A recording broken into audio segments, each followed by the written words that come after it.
அந்த எத்தனை கிரேம் ஒரு தங்க சல்லி எத்தனை கிரேம் அதீனார் கிரகம் நேரம் பாவிச்சாங்க. ஒரு பையொண்ட செய்வாங்க. எனவே அதை மாதிரி எப்படி ரசூலுல்லாஹோட வருமானம் ஈஞ்சி எத்தனை கிராம் தங்கம்ன்றதை வச்சு அந்த ரிசர்ச்சை செஞ்சுக்கிறேன். நீங்க சொன்ன ஆச்சரியப்படுவீங்க. என்ன தெரியுமா? ரசூலுல்லாஹோட வருஷ வருமானம் எவ்வளவு தெரியுமா? 1217 கிலோகிராம் தங்கம். இப்ப நீங்க தங்கத்தின் விலையை வச்சு கணக்கு போட்டு பாருங்க எப்படி வருமானம் சொல்லி. 1217 கிலோகிராம் தங்கம். 1200 வச்சாலே மாசம் 100 கிலோகிராம் வருமானம் தங்கம். ஒரு பவுன் எவ்வளவு? இப்ப கிட்டத்தட்ட 4 லட்சத்துக்கிட்ட வந்தாச்சு. இப்ப ரசூலுல்லாஹோட வருமானத்தை யோசிச்சு பாருங்க. ரசூல் ஸல்லல்லாஹு அலைஹி வஸல்லம் அவங்க நல்லா சம்பாதிச்சாங்க, அதே மாதிரி தாராளமா அள்ளி செலவழிச்சாங்க, சேமிச்சு வச்சுக்கல. அதுதானே உண்மை, அதானே உண்மை. எனவேதான் சஹாபாக்களுக்கு இந்த பிரச்சனை என்ன தெரியுமா? ரசூலுல்லாஹி ஸல்லல்லாஹு அலைஹி வஸல்லம் அவங்க செலவழிக்கிறத பார்த்து அவங்களுக்கு போட்டி போடையல. யாரோட போட்டி போடையல? ரசூலுல்லாஹோட போட்டி போடையல. ஏன்னா தலைவர் இவ்வளவு ஸ்பீடா போறாருன்னா எங்களுக்கு தாக்க பிடிக்கல. எனவேதான் சஹாபாக்கள் இப்படி ரைட் மேக்சிமம் எங்களால் எவ்வளவு இயலும். உங்களுக்கு தெரியுமே இந்த தபுக் யுத்தத்துல நடந்த சம்பவம். உமர் ரலியல்லாஹு தஆலா அன்ஹு 50% அப்படியே கொண்டு வந்து கொட்டினாங்க. அப்ப அதுக்கப்புறம் அது இப்ப உமர் தான் நினைச்சாங்க ரைட் இப்ப நான் தான் கூட கொடுத்திக்கிறேன். அதுக்கப்புறம் வந்தது யாரு? அபூபக்கர் ரலியல்லாஹு தஆலா அன்ஹு எவ்வளவு கொண்டு வந்து கேட்டோன்னே 100%, 100%, 100%யும் செலவழிச்சேன். ஏன்னா அவங்களுக்கு தெரியும் நாங்க எவ்வளவுதான் செலவழிச்சாலும் யாரை பிடிக்கலாம், யாரை பிடிக்கலாம், ரசூலுல்லாஹ் பிடிக்கலாம்.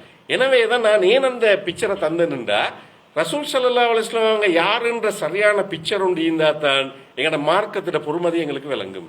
அப்ப ஏன் ஹஜ்ஜின்ற கடமையை எங்களுக்கு தந்திக்கிறேன், ஏன் ஜக்காத்துன்ற ஒரு கடமையை தந்திக்கிறேன்டா, அல்லாஹ்வை ஈமான் கொண்டு நாங்க கலிமா செல்லிக்கிறோம்டா, அல்லாஹ்வை தொழுகிற முஸ்லீம்களா நாங்க ஈக்கிறோம்டா, அல்லாவுக்காக நாங்க நோன்பு பிடிக்கிறோம்டா, இந்த முஸ்லீம் அவன் பஞ்சத்தில் ஈக்கலா, அவன் பிச்சைக்காரனை ஈக்கலா, அவன் ஜக்காத் கொடுக்கிறவனாக மாறணும், அடுத்தவன்கிட்ட வாங்கி தின்றவன் ஐக்கியலா, அடுத்தவனுக்கு கொடுப்பவனாக மாறணும். எனவே அல்லாவை வணங்குற முஸ்லீம், அல்லாவை ஈமான் கொண்டிருக்கிற முஸ்லீம் அடுத்தவன்ல தங்கி வாழக்கூடாது, அடுத்தவனுக்கு செலவழிப்பவனாக இருக்க வேண்டும் என்ற எங்கட கண்ணியத்தை பாதுகாக்கணும் என்ற மார்க்கம் தான் இது. அதைத்தான் ரசூலுல்லாஹ் செஞ்சு காட்டினாங்க. எனவே தான் ரசூலுல்லாஹி ஸல்லல்லாஹு அலைஹி வஸல்லம் நீங்க வியாபாரத்தை படிச்சு பாருங்க. ரசூலுல்லாஹ் ஆரம்பத்துல கஷ்டப்பட்டாங்க, அதை மறக்கல. ஆடு மேய்ச்சாங்க, இப்படி எல்லாம் நடந்துச்சு தானே. இது பெரிய வித்தியாசமான வரலாறுகள் இருக்குது. 12 வயசுல ஸ்டார்ட் பண்ணின தொழில் என்ன தெரியுமா? இன்டர்நேஷனல் பிசினஸ், சர்வதேச வியாபாரம், ஏற்றுமதி இறக்குமதி வியாபாரம். ஒரு நாட்டில் உள்ள சாமான் இன்னொரு நாட்டுக்கு கொண்டு போற, அந்த நாட்டில இருந்து அடுத்த நாட்டுக்கு கொண்டு போற. எனவேதான் ரசூலுல்லாஹி ஸல்லல்லாஹு அலைஹி வஸல்லம் வியாபாரம் எப்படி இருந்துச்சுன்னா சாதாரண லோக்கல் பிசினஸ் இல்ல. ஒரு கடையை போட்டுட்டு, ஒரு சில்லறை கடை, ஒரு டெக்ஸ்டைல், ஒரு ஹோட்டல், இப்படி ஒன்றை போட்டுட்டு ஒதுங்கி செஞ்ச பிசினஸ் இல்ல, இன்டர்நேஷனல் பிசினஸ். அது என்ன இருந்துச்சு? மனுஷனுக்கு தேவையான அவ்வளவு சாமானும் இருந்துச்சா இல்ல. ஒரு நாட்டில் இருக்கிற சாமான் எடுத்துட்டு போவாங்க அடுத்த நாட்டுக்கு, அங்க பிசினஸ் பண்ணுவாங்க, அங்க இருந்து அடுத்த நாட்டுக்கு கொண்டு போவாங்க.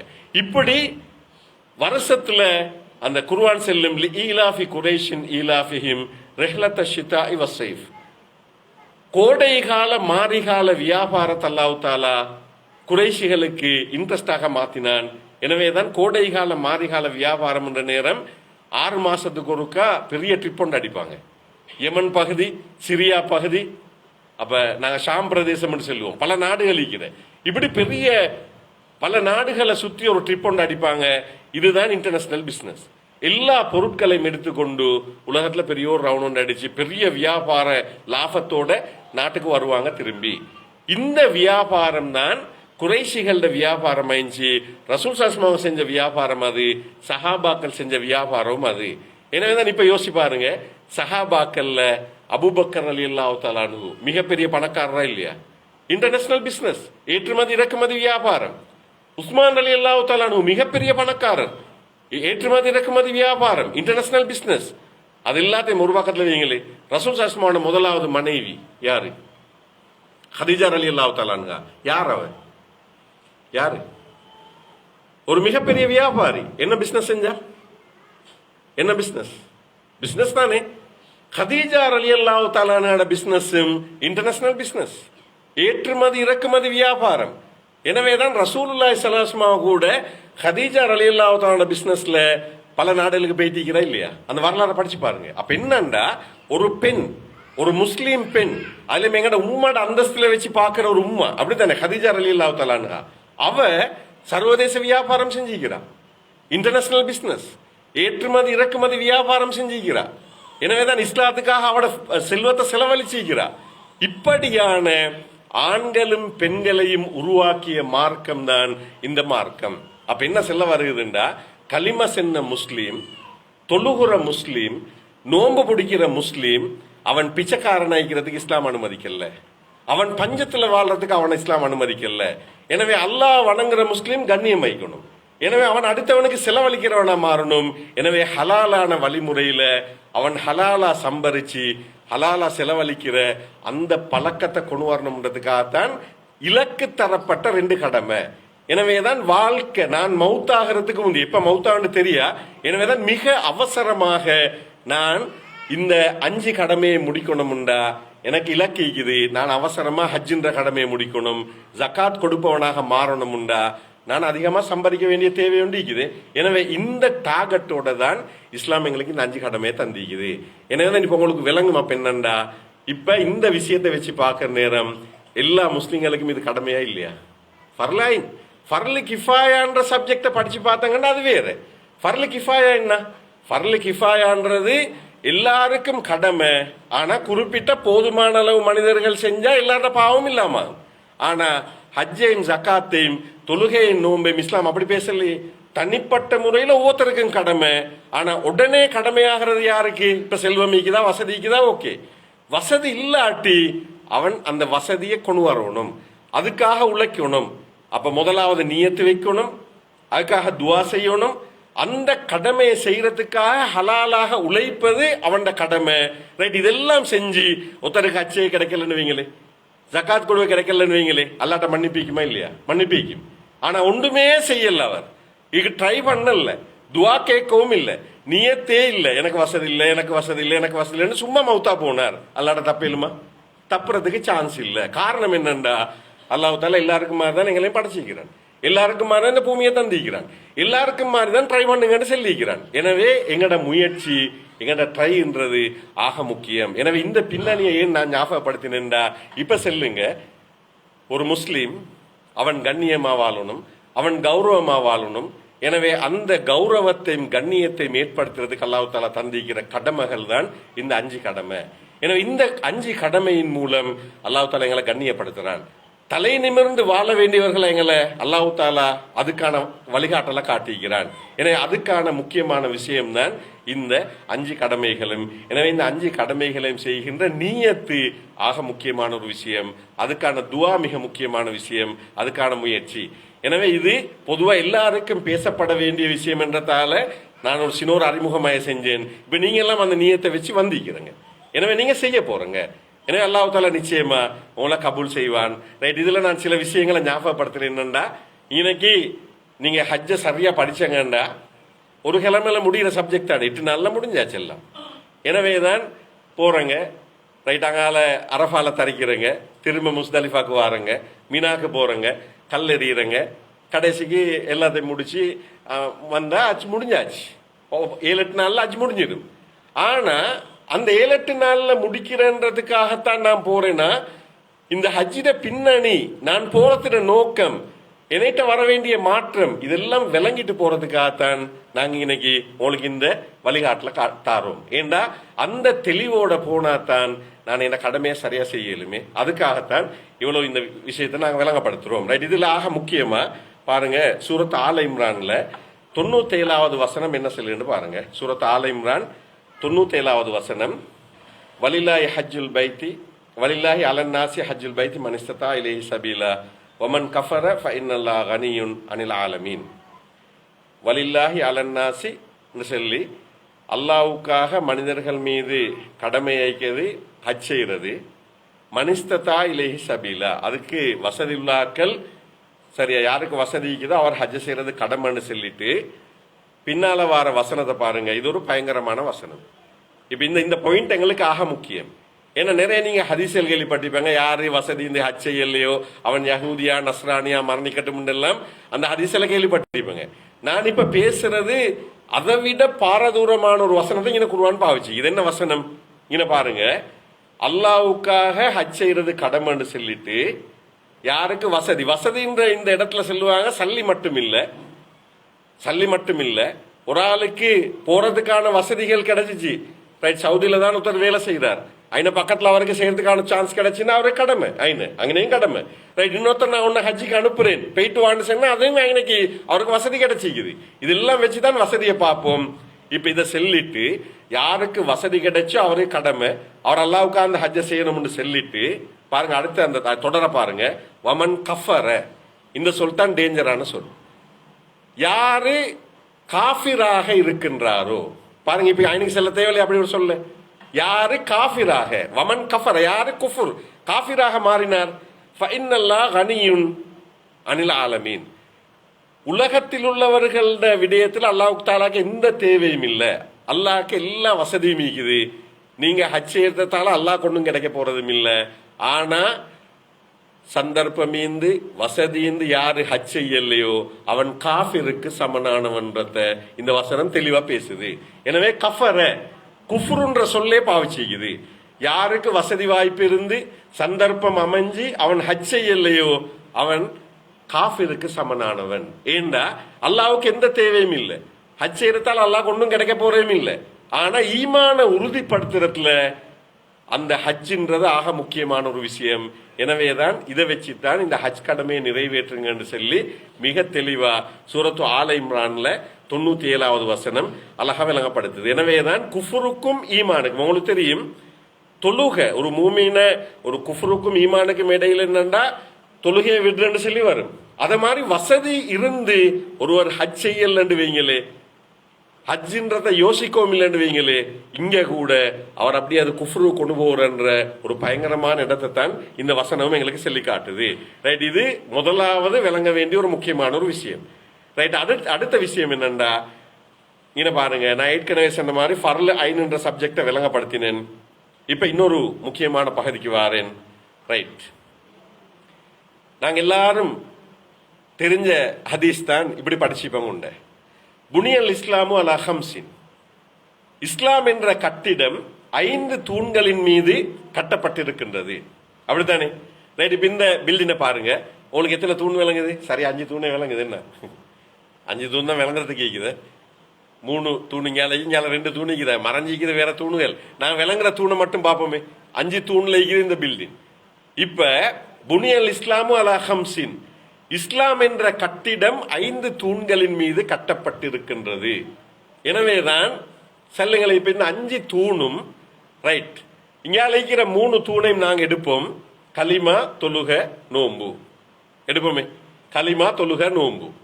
ரைட், கலிமா சரின்னு எடுப்போம், தொழுகையும் சரியாகிக்குது, நோம்பும் சரியாகிக்குது நெடுங்களே.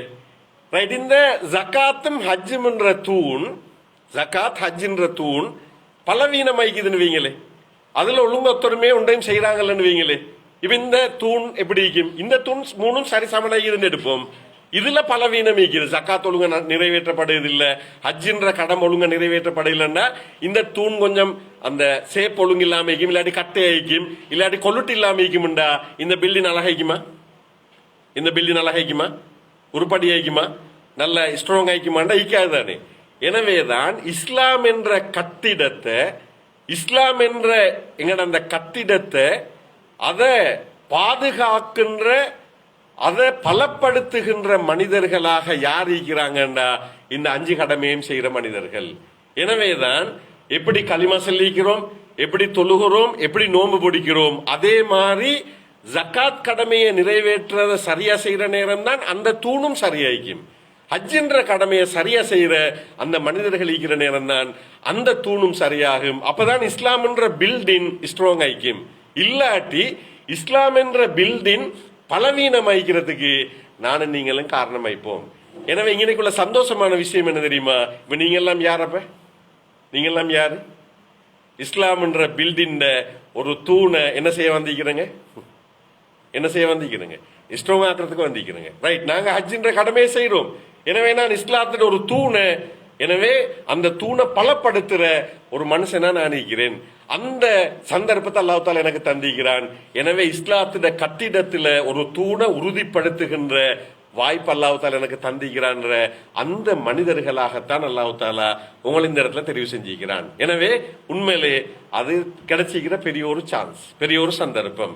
எனவேதான் நீங்க அந்த புனியல் இஸ்லாம் அலா ஹம்சின், இஸ்லாம் என்ற கட்டிடம் 5 தூண்களின் மீது கட்டி எழுப்பப்பட்டிருக்கின்ற அந்த விஷயத்துல எங்களுக்கு ஞாபகப்படுத்துது. ரைட், இப்ப அடுத்த முக்கியமான பாயிண்ட்டுக்கு வாரேன். சரியா, அடுத்த முக்கியமான ஒரு பாயிண்ட்டுக்கு வாரேன். ரைட், நீங்க எல்லாம் ஹஜ்ஜுக்கு நியத்து வச்சு இப்ப எல்லாம் ரெடி ஆயிட்டாங்க தானே? சரியா, இப்ப இல்ல உம்ராக்கு போனாக்கள் ஈக்கிறாய்க்கும், ஏற்கனவே உம்ரா போயிட்டு வந்திருப்பாங்க அப்படித்தானே? உம்ராக்கும் ஹஜ்ஜுக்கும் சரியான வித்தியாசம் ஈக்குது. குறிப்பிட்ட வருஷத்துல அந்த குறிப்பிட்ட நாள்ல சில கடமைகளை செய்யற நேரம் ஹஜ்ஜுக்கு செய்யறோம். உம்ரா எப்பவும் போயிட்டு தவாஃப செஞ்சாச்சு, சை செஞ்சாச்சு, அதனால இந்த 2 ரக்காத்தை தொழுதோம்னா அங்க முடிஞ்சாச்சு எல்லாம். சரியா, அப்ப தவாஃப் செஞ்சுட்டு 2 ரக்காத் தொழுகிறோம், சை செஞ்சுட்டு அதை முடிச்சு முடிய வெட்டினா ரைட் முடிஞ்சுன்னு வைங்களே, அது உம்ரா முடிஞ்சு. இப்ப இன்னைக்கு ஹஜ்ஜில ஆக முக்கியமான அமல் எது? அரஃபால தரிக்கிறது, அப்படித்தானே? அரஃபால தரிக்கிறது. உங்களுக்கு தெரியுமா அந்த சவுதி அரசாங்கம் எப்படி ஏற்பாடு செஞ்சுக்குதுண்டா? ரைட், இப்ப இப்படி பாருங்களே, ஹஜ்ஜிக்கு போற ஆக்களுக்கான ஏற்பாடு சவுதி அரசாங்கம் தனி மினிஸ்ட்ரி ஒன்று போட்டு செய்துதானே. அப்ப அவங்க என்ன செய்வாங்கண்டா, இப்ப அதுக்கான பெரிய ஏற்பாடுகள் எல்லாம் இருக்கிற சும்மா செல்லுங்கள். இங்கேருந்து ஒருத்தர் நல்லா ரெடியாகி போனாரு, போயிட்டு போனோடனே சோமில்லாம வந்து ஹாஸ்பிட்டல்ல அல்லாஹ் தாலா நல்ல ஆரோக்கியத்தை உங்களுக்கு எல்லாருக்கும் தரணும். நான் உதாரணம் மட்டும் சொல்றேன். ஒரு ஆளுக்கு சோமில்லாம வந்து ஹாஸ்பிட்டலுக்கு போனாரு. அவர் ஹாஸ்பிட்டல்ல தொடர்ந்து நோயில தான் நீந்தாருன்னு வைங்களே, படுக்கல இருக்கிறாரு. சரி, இப்ப ஹஜ் நியத்தை வச்சு போன மனுஷன் தானே. இப்ப ஹஜ் காலம் வந்து அரஃபா எல்லாம் முடியுதுன்னு வைங்களே, இப்ப இவருக்கு அச்சே கிடைக்கல. அநியாயம் தானே, பெரிய ஒரு அநியாயம் தானே யோசிப்போம் நாங்க. ஆனா சவுதி அரசாங்கம் என்ன செஞ்சுக்குது? அரஃபால தரிக்கிறது, அல் ஹஜ் அரஃபா, இப்படியே ஹதீஸ்ல வரும். இப்ப இந்த அரஃபால தரிக்க வைக்கிறதுக்காக என்ன தெரியுமா செய்யுத? அவர் பெட்ல இருக்கிறார், ஆக்சிஜனோட இருக்கிறார், செயலாயினோட தான் இருக்கிறான்னு வைங்களே, அதுக்குன்னு ஹெலிகாப்டர் வச்சுக்கிறாங்க. அந்த நோயாளி அப்படியே பெட்டோட படுக்க வச்சு அரஃபாவுக்கு கொண்டு வருவாங்க. அரஃபால அதுக்குன்னு இடம் ஒண்ணு வச்சுக்கிறாங்க. அந்த குறிப்பிட்ட நேரம் அரஃபால ஹெலிகாப்டர் இறக்கி, நீங்க அரஃபாக்கு போன பார்க்கையிலும் ஹெலிகாப்டர் போயிட்டு கொண்டிருக்கும். இப்படியா நோயாளிகளை கொண்டு இறக்கி அவருக்கும் ஹஜ்ஜிட அந்த கடமை நிறைவேறணும்ன்றதுக்காக அங்கே இறக்கிட்டு அவரை கொஞ்ச நேரம் வச்சுட்டு திரும்ப ஹாஸ்பிட்டல் ஒன்று போயிட்டு அட்மிட் பண்ணிடுவாங்க. அப்ப என்னண்டா அவருக்கு ஹஜ்ஜிட கடமை கிடைக்கணும்ன்றதுக்காக இப்படி எல்லாம் ஏற்பாடு இருக்குது. ஏண்டா அரஃபாவில் தரித்தல் என்பது ஆக முக்கியமான ஒரு விஷயம். சரியா, நீங்க எல்லாரும் இந்த அரஃபா போறீங்க தானே இப்ப. அப்ப என்னண்டா இப்ப ஏன் அரஃபால தரிக்கணும்? அது என்ன அவ்வளவுக்கு முக்கியமான ஒரு விஷயம்? எப்படி நீங்க இதை விளங்கிக்கிறீங்க? என்ன பின்னணி தெரியுமா? தெரியா? தெரிஞ்சிக்கு இப்ப சின்ன முறை ஞாபகம் வரும், அப்படித்தான் தெரியும், எல்லாம் மறந்திக்கும். இப்ப என்னண்டா உங்களுக்கு தெரியுமா, அல்லாஹ் தாலா ஆதம் அலைஹிஸ்ஸலாத்தை படைச்சான். படைச்சு ஆதம் அலைஹிஸ்ஸலாத்துக்கு எல்லாம் ஃபுல் நாலேஜை கொடுத்தான். இப்ப உங்களுக்கு தெரியும் எங்களுக்கு தந்திக்கிற 3 விஷயம். எங்கட உடம்பு, சரியா, எங்கட உடம்பு லகத் ஹலக்னல் இன்சான ஃபி அஹ்ஸனி தக்வீம், நிச்சயமாக நாங்கள் மனிதனை மிகவும் அழகிய தோற்றத்தில் படைத்திருக்கின்றோம். எங்கட உடம்பு அழகான உடம்பு. உலகத்துல எல்லா படைப்பையும் விட அழகான படைப்பு மனித படைப்பு. எனவே லகத் ஹலக்னல் இன்சான ஃபி அஹ்ஸனி தக்வீம், அழகான உடம்பு. 2வது அல்லம ஆதம் அல் அஸ்மா குல்லஹா, ஆதம் அலைஹிஸ்ஸலாத்துக்கு அனைத்து பேர்களையும் அல்லாஹ் தஆலா கற்றுக் கொடுத்தான். எனவே அறிவுல 100% அறிவுள்ள படைப்பு அல்லாஹ் படிச்சு தந்திருக்கிறான். யாரு? நாங்க மனுஷன். எனவே அறிவுலையும் 100%, உடம்புலையும் அழகான உடம்பு 100%. வனஃபஹ்து ஃபீஹி மின் ரூஹி, என்னுடைய ரூஹிலிருந்து நான் மனிதனுக்கு ஊதி இருக்கின்றேன் அல்லாஹ் தஆலா சொல்ற. எனவே அல்லாஹ்ட ரூஹ் ஊதப்பட்ட படைப்பு நாங்க. பாருங்க, இந்த 3 அம்சமும் எங்கள்கிட்ட இருக்குது. இதெல்லாம் வச்சு அல்லாஹ் தஆலா ஆதம் அலைஹிஸ்ஸலாத்தை படைச்சிட்டு ஆதம் அலைஹிஸ்ஸலாத்தோட விலா எலும்புல தான் யாரை படைச்ச? ஹவ்வா அலைஹிஸ்ஸலாத்தை. எனவே இந்த 2 பேரையும் படைச்சு அதுக்கு போற 2 பேரையும் எங்க போட்ட? எங்க போட்ட? சொர்க்கத்துல போட்ட. ரைட், இப்ப சொர்க்கத்துல போட்ட. ஏன் இவ்வளவு எல்லாம் நுழைஞ்ச கொடுத்தாச்சு, எல்லாம் செஞ்சாச்சு, ஏன் சொர்க்கத்துல போட்ட? ஏன் சொர்க்கத்துல போட்ட? சொர்க்கத்துல போடுறதுக்கான காரணம் என்ன? முக்கியமான 2 காரணம். ஒன்று, சொர்க்கத்தை கொஞ்சம் பார்த்துட்டு போங்க. சொர்க்கம் எப்படி இருந்து, ஏண்டா கற்பனை பண்ண இல்லாத இடம் தானே சொர்க்கம். நீங்க போக போற இடம் பூமி. பூமியை போயிட்டு சொர்க்கம்னு நினைச்சிடவானு. எனவே சொருக்கம்ன்றது தனியான அம்சம். எனவே இங்க வந்து சேரணும், இதை டார்கெட் பண்ணி இங்க வரணும். எனவே பூமியில போயிட்டு அதுதான் சொருக்கம்னு சொல்லி அங்க குந்திரவானம், அங்கேருந்து ரெடியா இங்க வாரத்துக்கு ரெடியாங்க சொல்லி கணவனை மனைவியை ஒரு ஜோட புதிய ஜோட போட்டு ஸ்டார்ட் பண்ணி வச்ச லைஃப். ரெண்டாவது விஷயம், நீங்க பூமிக்கு போனா இந்த சொருக்கத்துக்கு வர விடாம உங்களை தடுக்கிற ஒரு ஆளிக்கிறான். யார் அது? இப்லீஸ். எனவே இப்லீஸ் உங்களோட எப்படி ஃபைட் பண்ணுவான், நீங்க இப்லீஸோட எப்படி ஃபைட் பண்ணணும், இந்த இப்லீஸோட உள்ள போராட்டத்தை அல்லாஹ் தஆலா ஸ்டார்ட் பண்ணி வச்ச இடமும் அங்கதான். மனுஷன் வாழ்க்கையை ஸ்டார்ட் பண்ணி வச்ச இடமும் அங்கதான். அதே மாதிரி ஏண்ட எதிரி யாரு? இப்லீஸோட உள்ள போராட்டத்தை ஸ்டார்ட் பண்ணி வச்ச இடமும் அங்கதான். சரியா? ரைட். இப்ப அப்படி அந்த ட்ரைனிங்கோட தான் ஆதம் அலைஹிஸ்ஸலாம் ஹவ்வா அலைஹிஸ்ஸலாம் பூமிக்கு வந்த. ரைட். இப்ப இன்னைக்கு அங்க உங்களுக்கு தெரியும் நடந்து என்னண்டா, ஒரு மரத்தை நெருங்க வானம்னு சொன்னேன். வலா தக்ரபா ஹாதிஹி ஷஜரா. சாப்பிடுற கதையெல்லாம் வரல, குர்ஆன்ல அப்படி வரல. என்ன சொல்லுது? வலா தக்ரபா ஹாதிஹி ஷஜரா, இந்த மரத்துக்கு கிட்ட போக வானம்ண்டு. இப்ப என்ன நடந்த கடைசா? கிட்டவே போவானம்ன்றத தின்ன வச்சதான். எப்படி தின்ன வச்சான் சைத்தான்? எப்படி தின்ன வச்சான் பாருங்க. மனுஷன் ஆசை, மனோ இச்சை, இதுலதான் சைத்தான் விளையாடுவான். ஏன்னா மனுஷன் அறிவோட சைத்தானுக்கு விளையாடலாம், ஃபைட் பண்ணலாம். மனுஷன் டாப் லெவல் அறிவு. மனுஷனை நொக் பண்ணணும்டா அவன் ஆசை, மனோ இச்சை, இதுலதான் கை வைப்பான். இப்ப ஆதம் அலைஹிஸ்ஸலாம் ஹவ்வா அலைஹிஸ்ஸலாமும் சொர்க்கத்தில் இருக்கிற நேரம் இப்லீஸையும் போட்டு அல்லாஹ் தஆலா ரைட் இப்ப படிப்பினை ஒன்று ட்ரைனிங் ஒன்று தான் நடந்தது. ரைட். எப்படி வழி எடுக்கிறான்னு பாருங்க. இப்ப என்ன செஞ்ச? இப்ப தவறுந்து கொண்டே இருந்தாங்க. கடைசா இப்லீஸ் ஃபவஸ்வஸ இலைஹி ஷைத்தான். பாருங்க சூரத்து தாஹா 120வது வசனம் செல்லும். ஃபவஸ்வஸ இலைஹி ஷைத்தான். ஷைத்தான் வஸ்வா சந்தேகத்தை ஏற்படுத்தினான். சரி. ஃபவஸ்வஸ இலைஹி ஷைத்தான். இப்படி இப்ப சும்மா கேட்போமே, இப்ப சொர்க்கத்துல கற்பனை பண்ண இல்லாத எல்லா வகையான கனிவர்க்கும் மீக்குதானே, எதுவுமே ஹராம் இல்லை. இப்ப இப்லீஸ் கேட்டான் என்ன தெரியுமா? சொர்க்கத்துல ஒன்றும் ஹராம் இல்லதானே, அப்ப ஏன் இந்த மரத்துல மட்டும் சாப்பிடுவானும்னு சொல்லிக்கிறேன். இப்ப உங்கள்ட்ட அப்படி ஒன்று கேட்டாலும் சந்தேகம் கொண்டு வருந்தா சரிதானே, ஏன் வானம் பண்ணிக்கிற? இப்ப கேட்கறதுக்கு வேற யாரும் இல்ல. சரி இப்லீஸ் ஸ்டேஷன் என்ன நீ சொல்லு. இப்ப ஃபக்கால குர்ஆன் அப்படியே சொல்லு ஃபக்கால. இப்ப இப்லீஸ் என்ன தெரியுமா? ஹல் அதுல்லுக அலா ஷஜரத்தில் ஹுல்தி வ முல்கின் லா யபுலா. நான் உங்களுக்கு சொல்லி தரவா?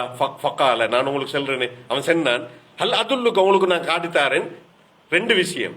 இந்த கனியை சாப்பிட்டா, வேற எந்த கனியை சாப்பிட்டாலும் வேலை இல்லை, இந்த குறிப்பிட்ட மரத்தில் உள்ள கனியை சாப்பிட்டா ரெண்டு விஷயம் உங்களுக்கு கிடைக்கும்.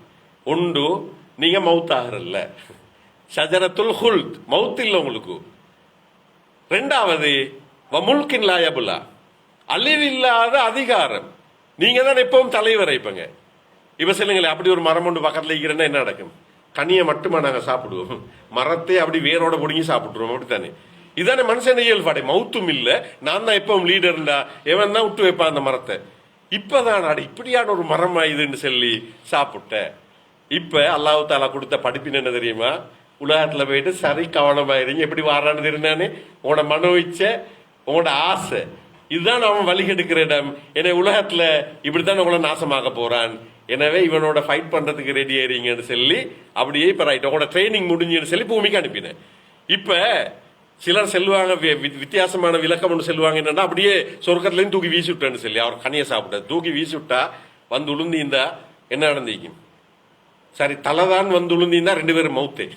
அப்ப எனவே தான் குர்ஆன் எப்படி பாவிக்குதுன்னா ஹபத்த என்ற சொல்ல பாவிக்குது. ஹபத்த. அப்ப ஆதம் அலைஹிஸ்ஸலாம் ஹவ்வா அலைஹிஸ்ஸலாமும் இந்த பிளைட் இறங்குறதுக்கு செல்ற தரை இறங்குறதுக்கு, அப்ப ஹபத்தத்தி தாயிரா, விமானம் தரை இறங்கியது. ஒரு பிளைட் இறங்குற மாதிரி தான் அவங்க வந்து அப்படியே பூமியில இறங்கினாங்க. அப்ப என்ன அழகா வந்து காலால வந்து நின்றாங்க. எனவேதான் இந்த சம்பவத்தை பேசுற நேரம் பெரிய ஆய்வுகள் இருக்குது. இப்ப என்னன்னா எங்க இறங்கின ரெண்டு பேரும், இதுல சரியான கருத்து இது இருந்தாலும் சில இமாம்கள் அழகா பேசுறாங்க இந்த சப்ஜெக்ட. எனவே ஆதம் அலைஹிஸ்ஸலாம் இறங்கின இடம் எங்க? இலங்கை. ஹவ்வா அலைஹிஸ்ஸலாம் இறங்கின இடம் எங்க? ஜித்தா. எனவேதான் ஜத்தத்துன்னு வந்தான். ஜத்தத்துன்னா பாட்டி இல்லைன்னா ஜத்தத்துன், அதான் ஜித்தா ஜித்தான்னு யூஸ் பண்றேன். ஆதம் அலைஹிஸ்ஸலாம் வந்து இறங்கின இலங்கையில. இப்ப இதுக்கு ஆதாரம் சொல்லுவாங்க ஹதீஸ்ல. எப்படி தெரியுமா? நபிமார்களோட கால வெறும் கல்லுல வச்சா அப்படியே காலச்சு பதியுமா, ஆனா அந்த மண்ணில் வச்சா அப்படி பதியாது. சரியா? எனவே கல்லுல வச்சா பதியும். இதுக்கு நல்ல ஒரு உதாரணம் தான். நீங்க போயிட்டு பார்க்க போறீங்க மக்கால யார்கிட்ட காலச்சிக்குது, மகாம் இப்ராஹிம், இப்ராஹிம் அலைஹிஸ்ஸலாத்துல காலச்சிக்குது. எனவேதான் மகாம் இப்ராஹிம் 2 காலச்சி மீக்குது. என்னன்னா இப்ராஹிம் அலைஹிஸ்ஸலாம் கனவுல கண்ட காபத்துல்லாவை நான் சரியா கட்டிக்கிறேன்னு சொல்லி ஒவ்வொரு முறையும் ஒரு சுத்தி வரி கல்லை கட்டிட்டு அப்படியே அந்த கல்லுக்கு மேல ஏறி ஏறி ஏறி பார்த்தாங்க. ஒவ்வொரு முறையும் ஏறி ஏறி ஏறி சரியாயிக்கிறான்னு பார்த்தது கால் பட்டு பட்டு பட்டு. நீங்க போயிட்டு பாருங்க, அந்த இதை பார்க்கலும் உங்களுக்கு அங்க அப்படியே காலச்சு பதிஞ்சிக்குது. எனவே நபிமார்கள்ட காலச்சு பதியுமா இல்லையா? பதியும் தானே. எனவேதான் உலகத்தில் இருக்கிற நபிமார்கள்ட காலச்சில இப்ராஹிம் அலைஹிஸ்ஸலாத்தோட காலச்சி மக்கால உங்களுக்கு காபத்துல்லாக்கு பக்கத்திலே பார்க்கலும் மகாம் இப்ராஹிம். அதுல நீங்க தவாஃப் செஞ்சுட்டு தொலை போறாங்க அதுக்கு பின்னால. சரியா? அப்ப தவாஃப்ட தொழுக அங்கதான் கடைசியா 2 ரக்காத் தொழுவாங்க அதுக்கு பின்னால. ரைட். இப்ப என்னண்டா, இப்ப அப்ப அடுத்த காலச்சி எங்கேக்குது? இலங்கையில. இப்ப இலங்கையில் உள்ள இந்த காலச்சி நாங்க பாவா ஆதம் மல்லன்னு சொல்லுவோம், அப்படித்தானே? இதுல நீங்க போயிட்டு பார்த்தீங்கன்னா விளங்கும். கிட்டத்தட்ட எத்தனை அடி நீங்க நெட்ல அடிச்சு பார்க்கவும் மேலும் 5 அடி 8 அங்குலம்னு நினைக்கிறேன். சரி, 5 அடி 8 அங்குலம். ஏன்னா ஆதம் அலைஹிஸ்ஸலாத்தோட உயரத்தை ஹதீஸ்ல வரும் சித்தூன திரான் 60 முலம் வருது. 60 முலம்ண்டா கிட்டத்தட்ட 90-100 அடி. எனவே 100 அடி மனுஷன் பாதம் 6 அடிக்கு நினைக்கிறது, 5 அடிக்கு மேல. எனவேதான் எங்கட இப்ப உள்ள உயரம் தான் ஆதம் அலைஹிஸ்ஸலாத்தோட பாதத்தோட சைஸ். சரி, அப்ப அல்லாஹ் தஆலா 2 இடத்துல 2 பாதத்தை பாதுகாத்து வச்சிருக்கிறான். ஏன் ஞாபகப்படுத்துறேன்னா, இப்ப ஏன்னா அந்த உயரம் பெருப்பமா இல்லாட்டி பிளைட் எல்லாம் தேவைப்படும் போறது. இப்ப ஆதம் அலைஹிஸ்ஸலாத்துக்கு நடந்து போனா எங்க போயிட்டுருவாரு? 2 எட்டு வச்சா எங்க இருப்பாரு? ஓடி போனா எங்க போவார்? அதெல்லாம் சில தேவையில்லை இப்ப. எனவேதான் உயரம் பெருப்பமா இந்த. இப்ப என்ன நடந்தா, தேடின 2 பேரும் ஹவ்வா அலைஹிஸ்ஸலாம் ஆதம் அலைஹிஸ்ஸலாம் உலகத்துல தேடினாங்க. தேடினா பழைய ஜியோகிரபியில படிப்பாங்க, கண்டங்கள் எல்லாம் பிரிஞ்ச பொறவுதான் அந்த கண்ட நகர்வு கொள்கை. அப்படி இல்லாம எல்லாம் சேர்ந்து இருந்துச்சு பூமி. அப்ப எனவே நடந்து போயிட்டே இருந்தானே, தேடி தேடி தேடி ஜித்தால இந்த ஹவ்வா அலைஹிஸ்ஸலாமும் இங்கால இலங்கையில இந்த ஆதம் அலைஹிஸ்ஸலாமும் சந்திச்ச இடம் எங்க? எங்க? அரஃபா. எனவேதான் அரஃபான்ற சொல் அறிமுகமாகிக் கொண்ட இடம் அவங்க 2 பேரும். விளையினா இத பெரிய ஒரு வரலாறு அப்படி விளங்கப்படுத்துவாங்க. என்னண்டா, எனவே எங்கட உம்மாவும் வாப்பவும் உலகத்துக்கு வந்தவரோ, சொர்க்கத்துல இருந்து உலகத்துக்கு வந்தவரோ முதல்ல சந்திச்ச இடம் அந்த அரஃபான்ற வகையில. எனவேதான் நாங்க ஒவ்வொருத்தரும் எங்கட அந்த ஹஜ் கடமையில அரஃபா அவ்வளவு தூரம் முக்கியமான இடமா மாறிக்குது. ஏன் காரணம்டா பாருங்க, உண்மையிலே உம்மா வாப்பாட நல்ல விஷயங்களை அல்லாஹ் தாலா எங்க ஞாபகப்படுத்துறான். ஏன்னா உம்மா வாப்பா உலகத்துல சந்திச்ச இடம், அதை அல்லாஹ் தாலா கடமையா மாத்திக்கிறான். அப்ப இன்னைக்கு சில விஷயங்கள் இது ஆச்சரியம். இஸ்லாம் கடமையாக்கிக்கிற விஷயங்கள்ல சரியான ஆச்சரியத்தை பார்க்கலும். எனவேதான் குடும்பம் அப்ப நல்ல ஒரு சோடி. அப்ப அல்லாஹ் தாலா முதலாவது சோடி, எங்கட முதலாவது மனித இனத்துல முதல் மனிதர்கள் இந்த புதிய சோடி உலகத்துல சந்திச்ச இடம்.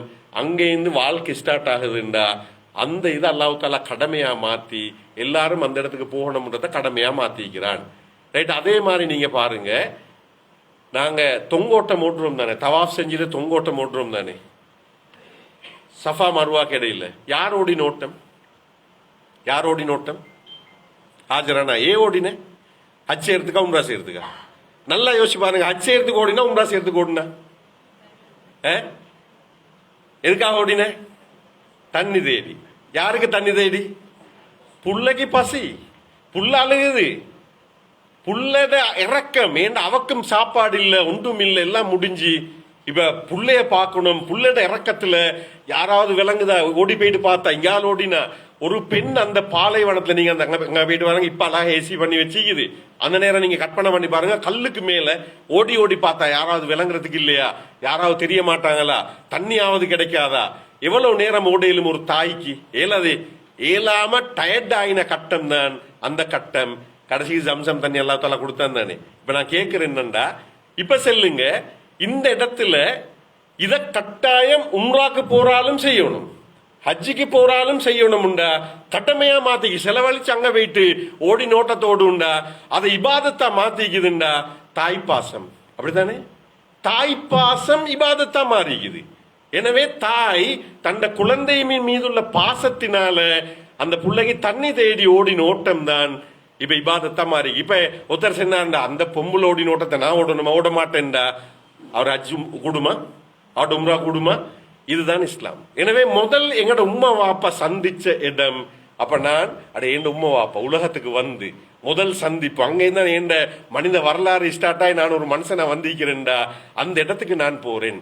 எனவே அந்த உணர்வு அதுதான் ஹஜ்ஜில மட்டும்தான் அந்த சான்ஸ் கிடைக்குது எங்களுக்கு. ரைட். மற்றது இந்த தொங்கோட்டம் ஓடுற நேரம். எனவே ஒரு குடும்பம், அதுவும் இப்ராஹிம் அலைஹிஸ்ஸலாம், இஸ்மாயில் அலைஹிஸ்ஸலாம், ஹாஜரா நாயகி, இவங்கட இந்த குடும்பம் எவ்வளவு பெரிய ஒரு மாற்றத்தை உலகத்தை ஏற்படுத்திக்குது. எனவே அதுல முக்கியமான இடம் தான் அந்த காபத்துள்ள அமைஞ்சிக்கிற மக்கான் இடம். நான் அதை தொடர்படுத்தி விளங்கப்படுத்துறேன். எனவே தான் இந்த இடத்துல போயிட்டு நான் அந்த வேலையை செய்யறேன்ற அந்த கடமையை நான் செய்யறேன்ற உணர்வை தாரதும் இன்னொரு முக்கியமான ஒரு விஷயம். சரியா? ரைட். இப்ப பாருங்க, அப்ப அரஃபால தரித்தல். இப்ப அரஃபாண்டு வார நேரம் பாருங்க, அங்க எல்லாரும் அரஃபால தரிக்கிற நேரம் ஹஜ்ஜிக்கு போகாத மனிதர்கள் என்ன செய்யணும்? என்ன செய்யணும்? நீங்க எல்லாம் ஹஜ்ஜி போறேன்னு வைங்களே, ஹஜ்ஜிக்கு போற சின்ன கிரௌட் தானே. ஹஜ்ஜிக்கு போகாத உலகத்துல இருக்கிற அடுத்த ஆக்கள் என்ன செய்யணும்? நோன்பு பிடிக்கணும், அரஃபா நோன்பு. ஏன் அது? ஏன்? அப்ப அந்த அரஃபால தரிக்கிறதுக்கான சான்ஸ் எனக்கு கிடைக்கல. அந்த மக்கள் அங்க அரஃபால தரிச்சிக்கிறாங்க. எனவே அவங்களோட நாங்க மானசீக ரீதியா எங்களை ஒன்று சேர்க்கிற இடம் தான் இந்த அரஃபா நோன்பு. எனவே அரஃபா நோன்பை பிடிக்கிறத வச்சு அல்லாஹ் தாலா 2 வருஷத்துல பாவத்தை மன்னிக்கிறான். அங்க ஹாஜிகள அவ்வளவு பாவத்தை மன்னிச்சு அன்று பிறந்த பாலகர்களாக மாறுறாங்க. எனவேதான் பாருங்க, பாவ மன்னிப்ப அந்த இடத்துல இருந்து அல்லாஹ் தாலா வச்சுக்கிறான் எல்லாருக்கும். ஹஜ்ஜிக்கு போனாக்களுக்கும் அரஃபா நாள்ல சான்ஸ் இருக்குது. ஹஜ்ஜிக்கு போகாதாக்கள் இங்க நோன்பு பிடிக்கிற நேரம் 2 வருஷம் பாவம் மன்னிக்கப்படுது. அப்ப என்னண்டா, அந்த அளவு தூரம் ஹஜ்ஜின்ற இபாதத்தின் மூலம், அந்த அரஃபாவின் மூலம் அல்லாஹ் தாலா பெரிய ஒரு விஷயத்தை வச்சுக்கிறான். என பாவங்கள் அப்படியே மன்னிக்கிறதுக்கான ஒரு சந்தர்ப்பமா வச்சுக்கிறான். அதே மாதிரிதான் உங்களுக்கு தெரியும், யௌமி அரஃபா. துஆக்கள்ல சிறந்த துஆ எந்த துஆ? அரஃபா நாள்ல கேட்கிற துவா. எனவேதான் உங்களுக்கு அந்த சான்ஸ் எல்லாம் கிடைக்க போகுது. எனவே நீங்க துவா கேட்கிற ஒரு கட்டம் தான் வரப்போகுது.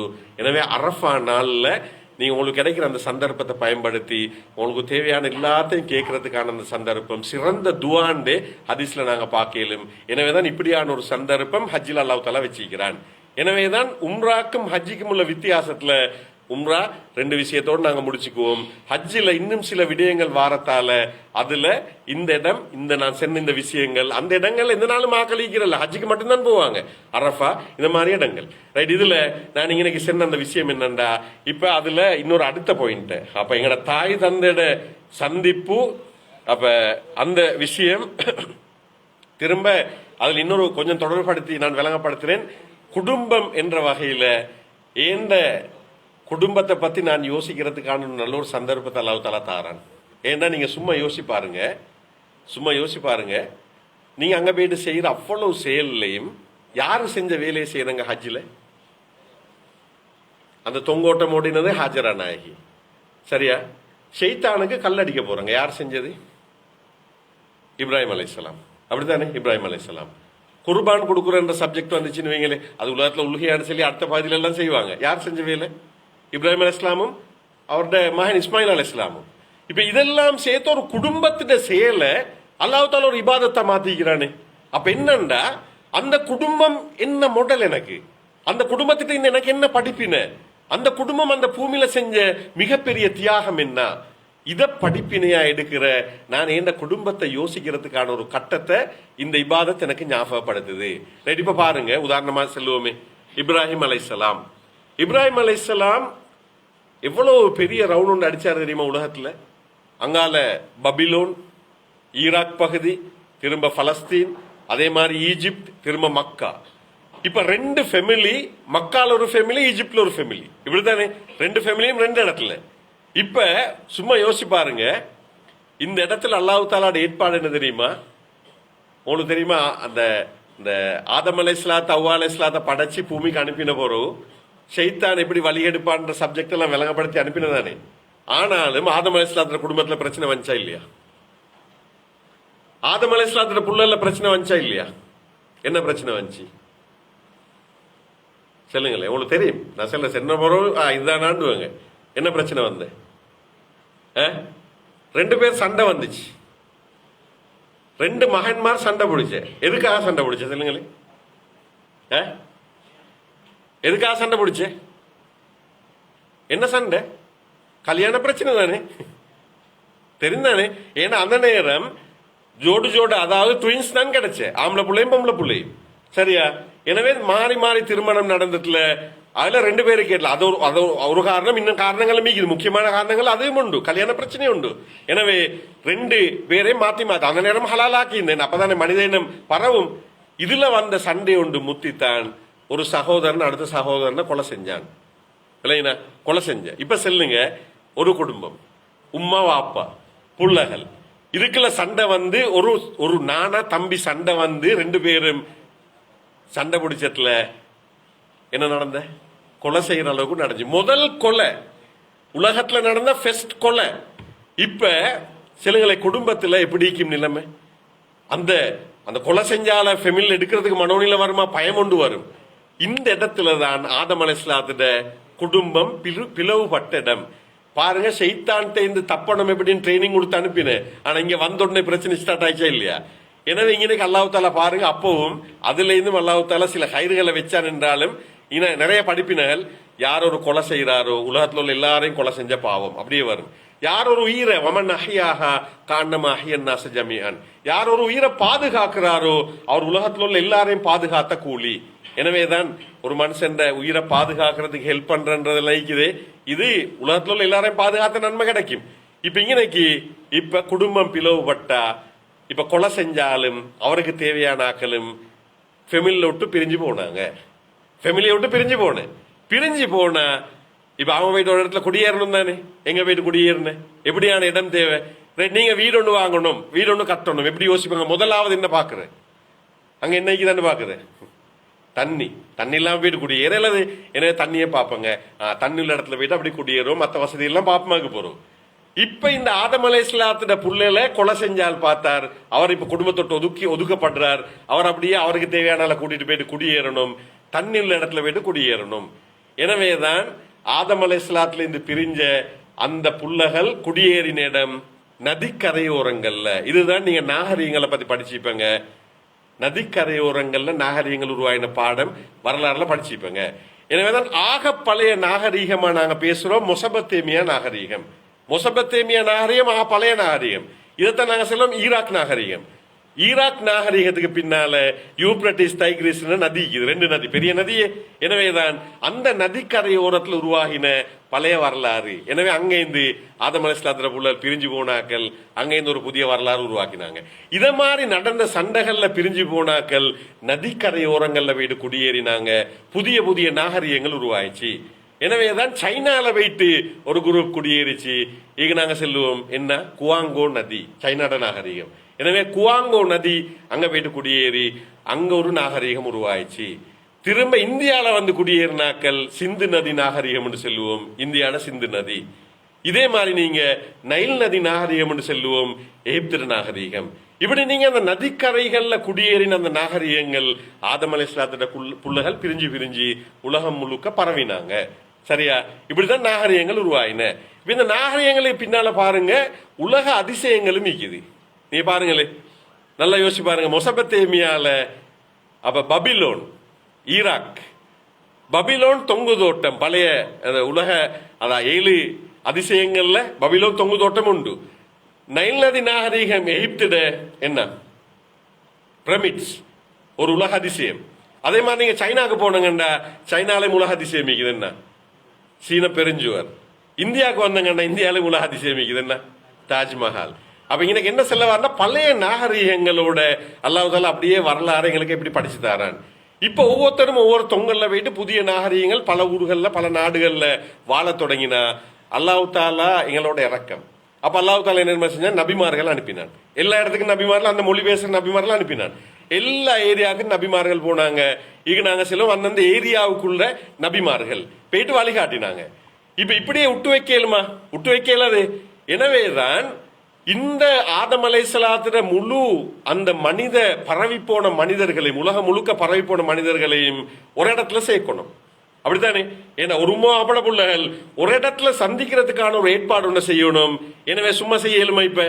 எனவேதான் அதுக்கு சர்வதேச நகரம் ஒன்று வேணும், சர்வதேச சமூகம் ஒன்று வேணும், சர்வதேச தண்ணி ஒன்றும் வேணும். இப்ப சும்மா யோசிச்சு பாருங்கள், எல்லாம் லோக்கல் தண்ணி தானே இப்ப குடியேறின இடம் எல்லாம்.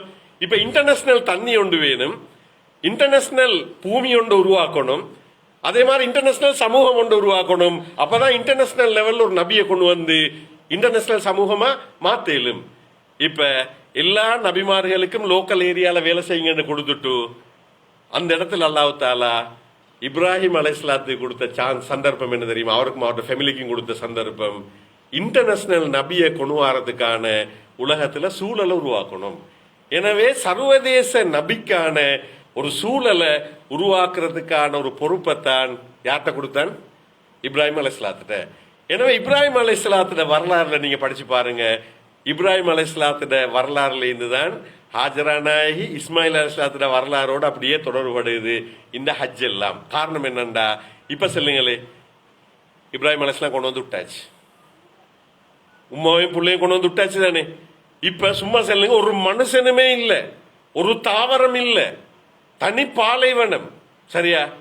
இந்த இடத்துல கொண்டு வந்து விட்டுட்டு போனா, கை குழந்தையோட அப்படி விட்டுட்டு போனா மாப்பிள்ளையோட எப்படி கோபம் வரும் யோசிச்சு பாருங்க. என்ன பைத்தியாரத்தனம் தானே யோசனை வரும். என்ன இந்த மனுஷன் இப்படி விட்டுட்டு போறார், அப்படித்தானே இயல்பா வரும். இப்ப இப்ராஹிம் அலைஹிஸ்ஸலாம் அப்படி நீண்ட பயணம், ஈஜிப்ட்ல இருந்து தனி பாலைவனத்துல ஒத்தருமையில கொண்டு வந்து பிள்ளையும் வைஃபையும் விட்டுட்டு போற நேரம் வைஃப் கேட்கிறா, என்ன இது திடீர்னு நீங்க வந்து விட்டுட்டு போறேங்க, ரைட், அல்லாட கட்டளையா? ஓ அல்லாட கட்டளை, சரி, அல்லாட கட்டளை தான் நான் பொறுத்துக்கிறேன், அல்லா என்ன கைவிட மாட்டான். பாருங்க அந்த வைஃப் உணர்வு. ஏண்டா வைஃபுக்கு தெரியும் இப்ராஹிம் அலைஹிஸ்ஸலாம் யாரு? ஹலீலுல்லா. ஹலீலுல்லாண்டா, ஹலீலுல்லாண்டா யாரு? என்ன தெரியுமா? அல்லாட நண்பன். நீங்க சும்மா சிம்பிளா எடுக்க வேணும். நல்ல இன்ட்ரெஸ்டான விஷயம் என்ன தெரியுமா? ஃப்ரெண்ட்ஷிப். இப்ப நீங்க உங்களோட கூட்டாளியோட எப்படி பழகுவாங்க? உங்களோட கூட்டாளியோட எப்படி பழகுவாங்க? ஃப்ரெண்ட்ஷிப்ல பழகுவோமே. நீங்க குர்ஆன்ல இப்ராஹிம் அலைஹிஸ்ஸலாத்துடையும் அல்லாஹ்டையும் அந்த டிஸ்கஷனை பாருங்க, பேச்செல்லாம் பார்த்தா ஃப்ரெண்ட்ஷிப் டாக் தான் நிக்குமா? இல்ல கூட்டாளியோட பேசுற மாதிரியே நிறைய சம்பவங்களை பார்க்கலும். எல்லாம் பேசுறதுக்கு எனக்கு டைம் இல்லை. இப்ப என்னண்டா, ஹாஜரா நாயகி தெரியும் இப்ராஹிம் அலைஹிஸ்ஸலாம் அல்லாஹ்ட கூட்டாளி, நண்பன் தானே. எனவே அல்லாஹ் தாலா ஒரு நாளும் கைவிட மாட்டான். எனவே அவருடைய வைஃப், அவருடைய புள்ள என்ன கைவிடுவானா? கைவிட மாட்டான். எந்த அளவுக்குண்டா, நெருப்பு உண்டா என்ன செய்யும்? சுடும், பத்தும். ஆனா அவ்வளவு பயங்கர நெருப்புல தூக்கி போட்டும் உலகத்துல ஒரு வித்தியாசம் நடந்த ஒரே ஒரு நெருப்பு, யாருடைய நெருப்பு? இப்ராஹிம் அலைஹிஸ்ஸலாம். மிக பயங்கரமான நெருப்புல தூக்கி போட்டோனையும் அல்லாஹ் தஆலா நெருப்புக்கு கட்டளையிட்டான், யா நாரு கூனி பர்தன் வசலாமன் அலா இப்ராஹிம். நெருப்பே நீ இப்ராஹிம் அலைஹிஸ்ஸலாத்துக்கு கூலாயிரி, பர்தன், நீ கூலாய்க்கணும், எந்த தீங்கும் செஞ்சிடப்படாது. எனவேதான் பத்திர நெருப்பு, சுடுற நெருப்பு கூலா மாறின ஒரே ஒரு சந்தர்ப்பம் யாருக்கு மட்டும்? எனவேதான் இது கூட்டாளி, ஃப்ரெண்ட்ஷிப். எனவே எந்த ஃப்ரெண்ட் வந்திருக்கிறாரு, ஒன்றும் செஞ்சிடப்படாது. யார்கிட்ட கட்டளை பாருங்க. இந்த அளவு தூரம் நெருக்கமானவர் தான் அல்லாஹ்வுக்கு. யாரு? யாரு? இப்ராஹிம் அலைஹிஸ்ஸலாம். எனவே ஹாஜரா நாயகி இதெல்லாம் தெரியும் தானே. எனவே அல்லாஹ் தாலா பாலைவனத்தில் எல்லாம் எங்க விட்டாலும் அல்லாஹ் தாலா என்ன கைவிட மாட்டான்ற நம்பிக்கையோட, ரைட், நான் நீக்கிறேன், அல்லாஹ் என்ன கைவிட மாட்டான், ரைட், நீங்க போயிட்டு வாங்க, அல்லாஹ்ட கட்டளையா நீங்க போங்க. இப்ப நான் சொன்ன சஃபா மருவா கடையில் ஓடின என்ன வந்துச்சு? ஜம்சம் தண்ணி வந்துச்சு. ஜம்சம் தண்ணிண்டா என்ன? இப்பதான் நான் செல்ல வாரேன்டா, ஒரு நாகரீகத்தை கட்டி எழுப்பணும்டா, அதுவும் சர்வதேச நாகரீகத்தை கட்டி எழுப்பணும்டா இன்டர்நேஷனல் தண்ணி வேணுமே. இப்ப நான் சொன்ன தண்ணி எல்லாம் என்ன தண்ணி? லோக்கல் தண்ணி. இன்டர்நேஷனல் தண்ணி அல்லாஹ் தஆலா கொடுத்தான் கிஃப்டா. யாருக்கு? இப்ராஹிம் அலைஹிஸ்ஸலாமும் இந்த இஸ்மாயில் அலைஹிஸ்ஸலாத்துக்கும் உம்மக்கும் மகனுக்கும். ரைட். இப்ப சொல்லுங்க, ஏன் இன்டர்நேஷனல் தண்ணின்னு செல்றேன்னுடா, நீங்க சும்மா யோசிச்சு பாருங்க. நான் சொன்னதெல்லாம் நதி நீரூற்றுகள் அப்படியே ஆறா ஓடிட்டு இருக்குது. ஆனா ஜம்சம்ன்றது என்ன? கிணறு. அப்படித்தானே? எத்தனை எவ்வளவு பெரிய கிணறு. இப்ப பாக்குறதுக்கு சந்தர்ப்பம் இல்ல, பார்த்த ஆக்களுக்கு தெரியும், பழைய ஆக்களுக்கு சின்ன ஒரு கிணறு, உங்களுக்கு நீங்க எல்லாம் பாத்திப்பாங்க. அப்படித்தானே? சின்ன ஒரு கிணறு. அதுல வார தண்ணி எப்படின்னா 24 மணித்தியாலமும் பம்ப் பண்ணப்படுது. அப்படித்தானே? 24 மணித்தியாலம் பம்ப் பண்ணப்படுது. சவுதியில இருந்து வெளியாகிற எல்லா பிளைட்லயும் உலகம் முழுக்க போயிட்டு தான் தண்ணி. அப்படித்தானே? எல்லா கப்பல்லையும் அந்த தண்ணி போகுது. சவுதியில இருந்து போற, சவுதிக்கு வெளியே போற எல்லா வாகனத்திலையும் இந்த தண்ணி போகுது. எனவே ஒரே நேரத்தில் ஒவ்வொரு நாளும் 24 மணித்தியாலமும் உலகம் முழுக்க சப்ளை ஆகி கொண்டிருக்கிற ஒரே ஒரு தண்ணி எது? ஜம்சம் தண்ணி. நீங்களும் போய் எடுத்து தானே வர போறீங்க இப்ப. எனவே இங்கே கொண்டு வர போறீங்க. எனவே உலகம் முழுக்க 24 மணித்தியாலம் சப்ளை ஆகி கொண்டிருக்கிற ஒரு தண்ணி, இந்த இன்டர்நேஷனல் தண்ணி எது? எது? ஜம்சம் தண்ணி. எனவே பாருங்க, அல்லாஹ் தஆலா அந்த இன்டர்நேஷனல் தண்ணியை கொடுத்தான் அந்த குடும்பத்துக்கு. எனவே பாருங்க, ஏந்த குடும்பத்தை பத்தி யோசிக்க வைக்கிற அது ஒரு குடும்பம் எவ்வளவு சாதிக்கலும், உலகத்துல எவ்வளவு பெரிய ஒரு மாற்றத்தை ஏற்படுத்தலும். அந்த ஹாஜரானாகி மகனும் செஞ்ச தியாகம் இன்டர்நேஷனல் தண்ணி ஒன்றை கொடுத்து இன்டர்நேஷனல் நாகரிகம் ஒன்று உருவாகிறதுக்கு அல்லாஹ் தஆலா இப்படி ஒரு ஏற்பாடை செஞ்சிருக்கிறானா, அந்த இடம் எப்படி மாறிக்குதுன்றத பார்க்கறதுக்கான ஒரு சந்தர்ப்பம் தான் இந்த ஹஜ்ஜிட முக்கியமான ஒரு விஷயம். ரைட். இப்ப பாருங்க, இந்த ஜம்சம் தண்ணி சம்பந்தமா ஆய்வு என்ன செல்லுதுன்னு பாருங்க. நீங்க கட்டாயம் நான் சொல்றேன் என்னண்டா, நிறைய பேர் உள்ள தவறு என்ன தெரியுமா, அங்க தண்ணி போத்தல் சும்மா இஷ்யூ பண்ணுவாங்க. நீங்க ரோட்ல போற நேரம் எல்லாம் ஃப்ரீயா தண்ணி தருவாங்க. நீங்க ஏண்டாலும் என்ன செய்யணும், என்ன வேற இங்க வந்து சம்சம் தண்ணி கொண்டு வாரத்துக்கு கிடைக்கும். எத்தனை லிட்டர்? 5 லிட்டர் தான் உங்களுக்கு கிடைக்க போகுது. இங்க வந்து அப்ப வாராக்களுக்கு கொடுக்கறதுக்கே அது போதா போயிட்டு. அப்ப என்னன்னா, நீங்க குடிக்கிறதுக்கு கிடைக்கிற சந்தர்ப்பத்தை நல்லா பயன்படுத்தி கொள்ளுங்க. அங்க என்ன காரணம்டா, வேற இங்க வந்ததே சான்ஸ் இல்ல. எனவேதான் அங்க மேக்சிமம் எல்லா டைமும் குடிக்கிறதுக்கு ரூம்ல கொண்டு வந்து வச்சு அந்த சந்தர்ப்பத்தை நல்லா பயன்படுத்திங்க. மேக்சிமம் அங்க ஜம்சம் தண்ணியை மட்டும் குடிங்க. சிலர் ரோட்ல தார பொட்டல் தண்ணியை கொண்டு வச்சுட்டு குடிப்பாங்க. அதை கூட நீங்க தவிர்த்து கொண்டு ஜம்சம் தண்ணியை குடிக்கிறதுக்கு ட்ரை பண்ணுங்க. போற இடங்களுக்கு பொட்டல்ல ஜம்சம் தண்ணி எடுத்துட்டு போயிடுமா, அதை குடிக்க பாருங்க. ஏன்னா வேற சான்ஸ் உங்களுக்கு கிடைக்கிறல்ல. ரைட். நான் ஏன் இதை இன்னைக்கு செல்றேன்டா, இப்படி வாங்கலே, ஒரு 1970 காலகட்டத்தில் ஒரு பெரிய ஒரு பிரச்சனை ஒன்று வந்துச்சு. மன்னர் ஃபைசல் சவுதியில் இருக்கிற நேரம் ஒரு பெரிய பிரச்சனை ஒன்று வந்துச்சு. என்னன்னா, ஒரு புரளி ஒன்றை கிளப்பி விட்டாங்க. உலகத்துல முஸ்லீம்கள் எல்லாரும் உண்டு சேர்ற இடம் தானே இந்த ஹஜ்ஜின் இடம். எனவே உலகத்துல நோய்கள் பரவுறதுக்கு காரணமாமையிலும் இந்த எல்லாரும் சேர்ந்து போறதால. உண்மை, நீங்க சும்மா யோசிச்சு பார்த்தா அதுதானே உண்மை. சொல்லுங்களே, உலகம் முழுக்க ஒரு நோயண்ட பரப்பணம் உண்டா? நோயாளி உண்டு ஹஜ்ஜிக்கு போனா சரிதானே, அங்க எல்லாருக்கும் நோய் வரும். அதுக்கப்புறம் உலகம் முழுக்க எல்லாரும் பிரிஞ்சு போவாங்க. உலகம் முழுக்க அந்த நோயை பரப்பிலுமே. ஆனா இது வரை காலமும் நீங்க கேள்விப்பட்டிருக்கிறீங்களா, ஹஜ்ஜால உலகம் முழுக்க ஒரு நோய் பரவிச்சுன்னு சொல்லி? கொரோனா தான் வந்துச்சு. பரவிச்சா? ஹஜ்ஜால பரவிச்சா? உம்ராவால பரவிச்சா? பரவாது, ஒரு நாளும் பரவாது. ஏண்டா, அதுக்கு தான் அல்லாஹ் தஆலா ஜம்சம் தண்ணியை வச்சிருக்கிறான். இப்ப இத 70 கால பிரிவுல மன்னர் ஃபைசல் காலத்துல சொன்னாங்க, இது நஜீஸ் தண்ணி. ஏன்னா பக்கத்துல உள்ள மலைப்பகுதிகளில் இருக்கிற நஜீஸ் தண்ணிகள் எல்லாம் சேர்ந்துதான் இந்த ஜம்சம் நீரூட்டுல வந்து தண்ணியா எடுத்து பாவிக்கிற. எனவே இந்த தண்ணியை தடை செய்யணும்னு சொல்லி ஐக்கிய நாடுகள் சபை வரைக்கும் ஒரு பெரிய ஒரு பிரச்சனையோட கொண்டு போனாங்க. மன்னர் ஃபைசல் பார்த்தார். என்ன தெரியுமா, மன்னர் ஃபைசல் அவர் ஒரு வித்தியாசமான மனுஷன். மன்னர் ஃபைசல் என்ன செஞ்சாரு, உலகத்தில் உள்ள பெஸ்ட் சயின்டிஸ்ட் எல்லாம் எடுத்தாரு, மிகப்பெரிய விஞ்ஞானிகள் எல்லாம் எடுத்து சொன்னாரு, எனக்கு தேவை ஜம்சம் தண்ணி சம்பந்தமான சயின்டிபிக் ரிசர்ச் ஒன்று செய்யணும். எனவே எவ்வளவு செலவு போனாலும் சரி, நான் செலவழிக்க ரெடி, எனக்கு இந்த ரிசர்ச்சை செஞ்சு தரணும். உலகத்தில் உள்ள எல்லா தண்ணியையும் ஆய்வு செய்யணும், அதோடு ஒப்பிட்டு பார்க்கணும் இந்த ஜம்சம் தண்ணியை. இப்ப என்ன தெரியுமா செஞ்சாங்க, பெஸ்ட் டீம் உண்டு, உலகத்தில் உள்ள பெஸ்ட் அந்த சயின்டிஸ்ட் எடுத்தாங்க.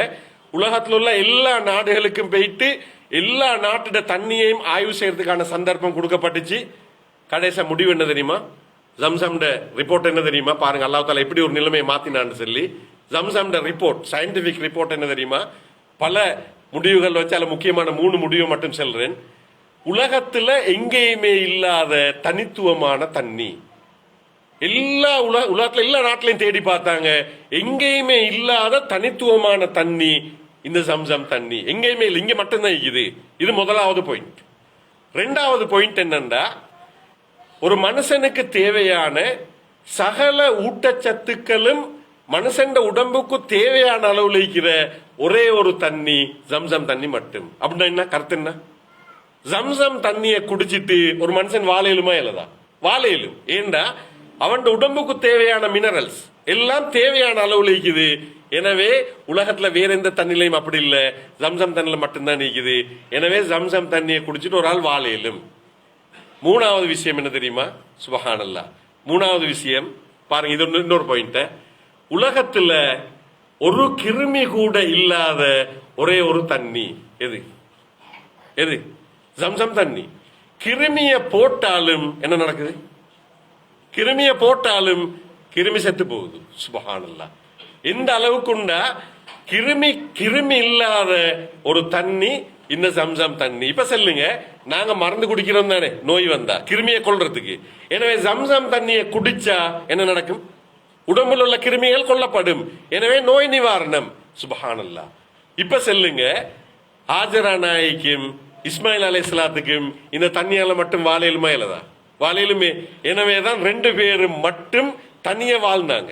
இந்த தண்ணி மட்டும்தான் கிடைச்சிச்சு, வேற ஒன்றும் இல்ல. அந்த நீரூற்று மட்டும்தான் வந்துச்சு. எனவே 2 பேரும் தண்ணியோட வாழ்ந்தாங்க. எனவேதான் அல்லாஹ் தஆலா ஒரு ஆச்சரியமான மிகப்பெரிய அற்புதம் ஒன்றை செஞ்சு காட்டினான். மனுஷன் வாழ்றதுக்கான உலகத்துல தனித்துவமான தண்ணி.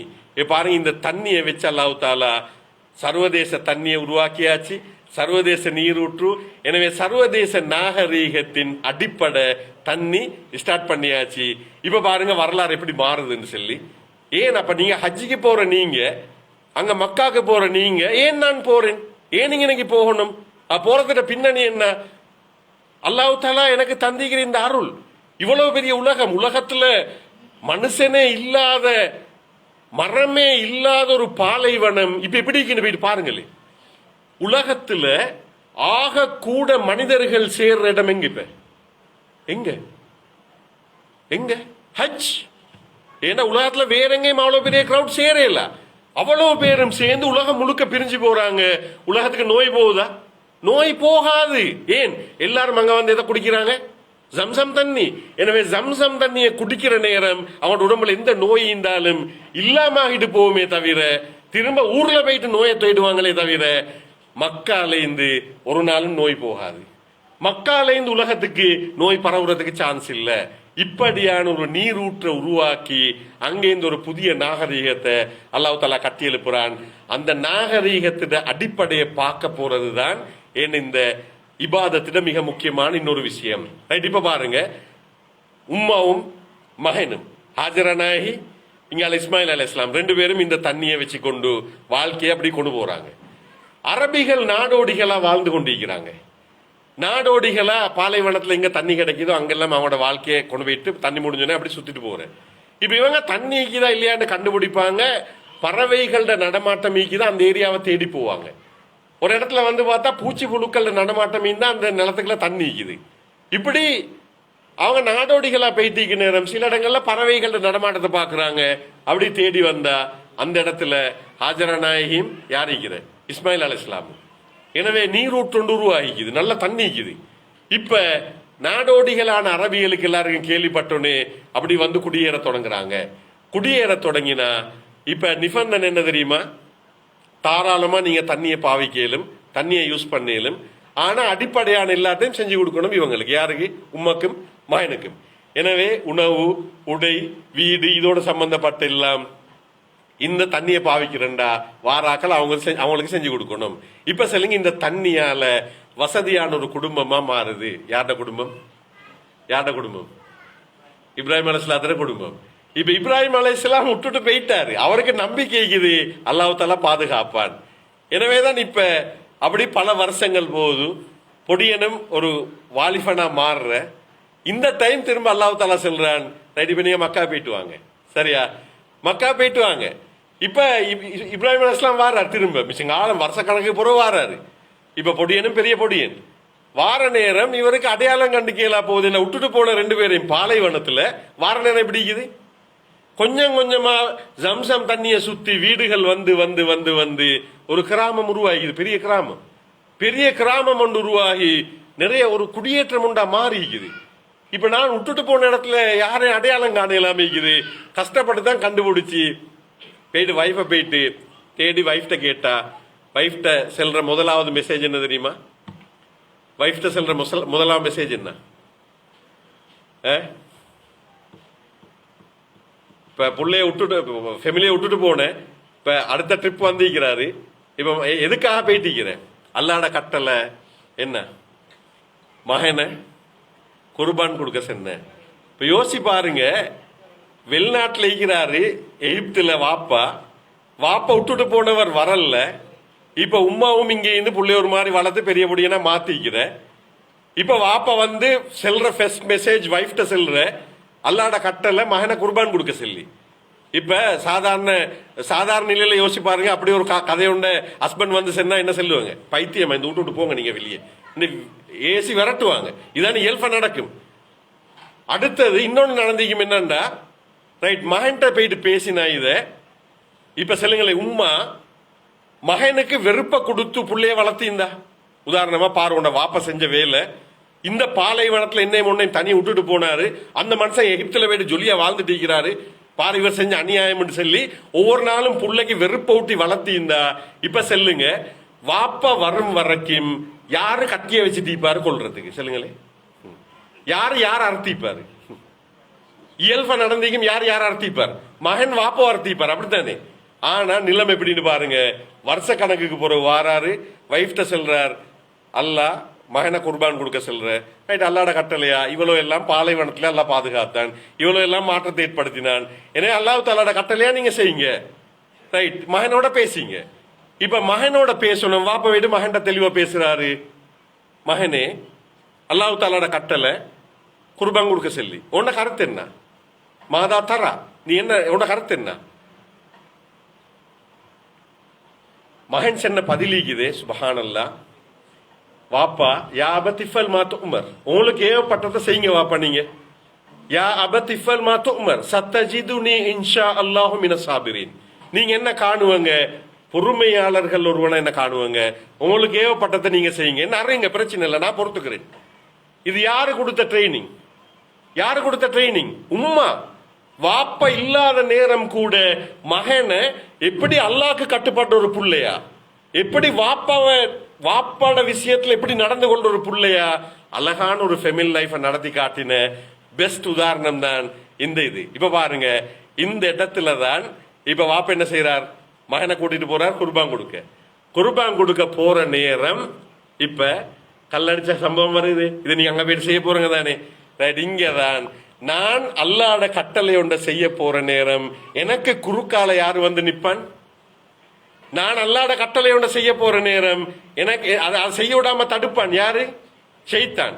எனவே என்ன செஞ்சார்? ஷைத்தான் தடுக்க வார ஒவ்வொரு நேரமும் கல்லடிச்சு விரட்டினார் ஷைத்தான். இதைத்தான் நீங்க அங்க போயிட்டு செய்ய போறீங்க. அப்ப என்ன விஷயம்டா, அங்க போயிட்டு நீங்க உங்களை புதுப்பிக்கிறீங்க, அந்த தர்பியத்தை ஞாபகப்படுத்துறீங்க. நான் குடும்பமாக வாழ்ற நேரம், என் புள்ளைய நல்லா உருவாக்குற நேரம், என் ஃபெமிலியை கட்டி எழுப்புற நேரம், என் தொழிலை செய்யற நேரம், எனக்கு குறுக்கே வார ஷைத்தான நான் அங்கே விட்டுட்டு வாரேன். எனவே அங்க ஷைத்தான கல்லடிச்சு அங்க நான் போட்டுட்டு வாரேன். இதுக்கு பிறகு ஷைத்தாண்ட ஆதிக்கத்தில் இருந்து நான் என்ன விடுவிச்சிட்டு வாரதுக்கான போற ஒரு பயணம் தான் அந்த பயணம். இப்ப கிளியரா? அது இப்ப பாருங்க, எவ்வளவு பெரிய ஒரு வரலாறு உருவாக்கி அல்லாஹ் தஆலா அதுல பல சம்பவங்கள் உருவாக்கி நான் எப்படியான ஒரு மனுஷனா மாறணும்ன்றதுக்கான அழகான ஒரு தர்பியத், ஒரு பயிற்சி தான் இந்த ஹஜ். எனவேதான் நீங்க உம்ரா போயிட்டு கல்லடிக்கிறதும் இல்லை, அப்படித்தானே? உம்ரா போயிட்டு அரஃபால தடிக்கிறதும் இல்லை. எனவே இந்த அரஃபால தடிக்கிறதை கட்டும், கல்லெறிகிறதை கட்டும், இதெல்லாம் ஏன் நாங்க அங்க செய்யறோம்டா, என் வாழ்க்கையில அந்த இஸ்லாமிய வரலாறு, சர்வதேச நாகரிகம் உருவாக்கப்பட்ட அந்த பூமி, அந்த குடும்பம் செஞ்ச தியாகம், அதுல இருந்து நான் என்ன எப்படி மாத்திக்கொள்றேன். எனவே ஏன் குடும்பத்துல ஷைத்தாண்ட ஆதிக்கத்தை நான் எப்படி இல்லாமக்குறேன். அங்க கல்லடிச்சு ஷைத்தான விரட்டி போட்டு நான் திரும்பி என்ன நாட்டுக்கு வரணும். ஷைத்தான கூட்டிட்டு வரவனா இல்ல, ஷைத்தான அடிச்சு விரட்டிட்டு வரவனா நான் இந்த நாட்டுக்கு வந்து ஷைத்தான்ல இந்த தப்பின் ஒருவனா நான் மாறணும்ன்ற அந்த தர்பியத்துக்கான ஒரு அழகான இடம்தான் அந்த ஹஜ். எனவே இந்த உணர்வோட நாங்க ஹஜ்ஜை செய்யறன்றது இதுதான் எங்களுக்கு கிடைச்சிக்கிற சான்ஸ். ஏண்டா அவ்வளவு கஷ்டப்பட்டு உருவாக்கின நாகரீகம். இப்ப பாருங்க, கொஞ்சம் கொஞ்சமா வந்து ஜம்சம் தண்ணியை சுத்தி கிராமம் உருவாகி, அந்த கிராமம் அப்படி உருவாகின பிறகு இப்ப அடுத்த கட்டம் குர்பான் கொடுக்க போன சப்ஜெக்ட்ல எல்லாம் அல்லாஹ் தஆலா அதெல்லாம் ஏற்றுக்கொண்டான் தானே. இப்ப அடுத்த கட்டங்கள் அல்லாஹ் தஆலா கட்டல் என்ன தெரியுமா? காபத்துல்லாவை கட்ட சொல்லி. யாருக்கு? இப்ராஹிம் அலைஹிஸ்ஸலாத்துக்கும் மகனுக்கும் வாப்பாவும் மகனும் சேர்ந்து செய்யற ஆகப்பெரிய ஒரு அமல் உண்டு அல்லாஹ் தாலா இந்த இடத்துலயும் குடும்பத்தோட டச் பண்ணி சொல்றான். பாருங்க, உம்மாவும் மகனும் எப்படி சாதிக்கலும், குடும்பம் வாப்பாவும் மகனும் எவ்வளவு பெரிய சாதனை செய்யலும். எனவே அல்லாஹ் தாலா கட்டளையிடுறான், காபத்துல்லாவை கட்டுங்க, கனவுல காட்டுறான்.